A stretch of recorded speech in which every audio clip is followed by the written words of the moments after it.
umaga. Ito na ang pasimula ng pagsasahimpapawid ng 702 DZAS, FABC Radio TV, agapay ng sambayanan. Ang himpilang ito na hindi komersyal ay pag-aari at pinamamahalaan ng Far East Broadcasting Company Philippines. Ang DZAS ay may lisensya mula sa National Telecommunications Commission na may bilang na PXE-0795-2017.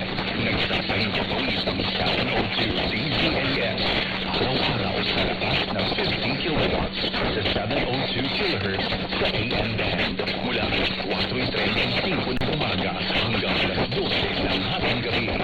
Ang mga studio nito ay nasa 1 Corporate Center, 46th floor, Doña Julia Vargas Avenue, corner Meralco Avenue, Ortigas, Pasig City. At ang transmitter naman ay nasa Bukawi, Bulacan. Ang 702 DZAS ay nasa ilalim ng pangmalagang teknikal ng mga FABC personnel na lisensyado ng National Telecommunications Commission at ng Professional Regulation Commission.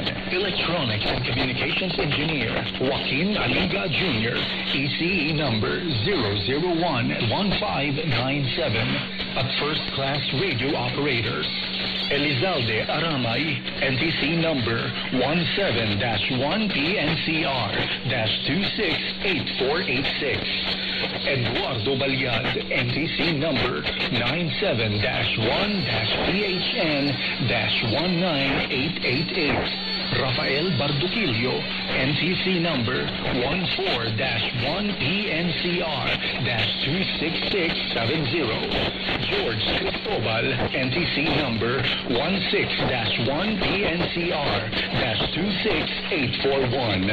Raimundo Cristobal, NTC number 01-PHN-23193.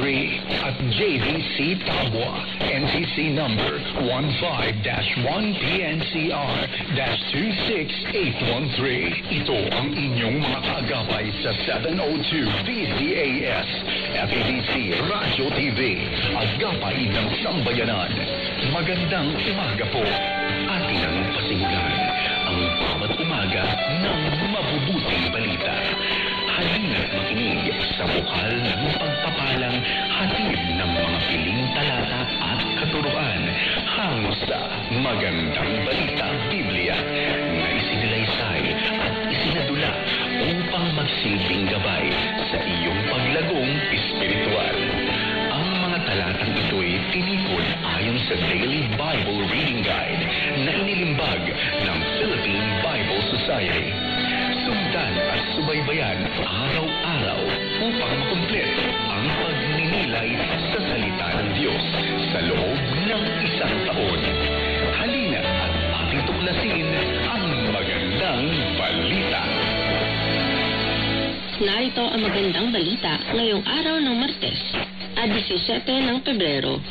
Mga bilang, chapter 22 to 24.